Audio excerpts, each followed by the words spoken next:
আসন্ন ত্রয়োদশ জাতীয় সংসদ নির্বাচনের মাধ্যমে বিএনপি ক্ষমতায় গেলে মুক্তিযুদ্ধ বিষয়ক মন্ত্রণালয়ের মধ্যে জুলাই যোদ্ধাদের জন্য আলাদা একটি ডিপার্টমেন্ট তৈরি করা হবে বলে প্রতিশ্রুতি দিয়েছেন দলটির চেয়ারম্যান তারেক রহমান।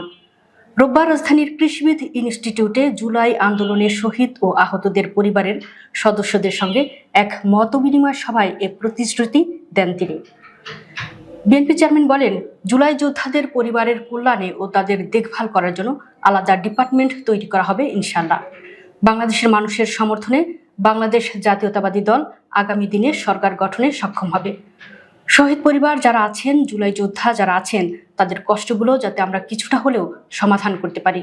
এক কথায়, মুক্তিযোদ্ধা পরিবারের কল্যাণ ও দেখভাল করে থাকে এ মন্ত্রণালয়টি।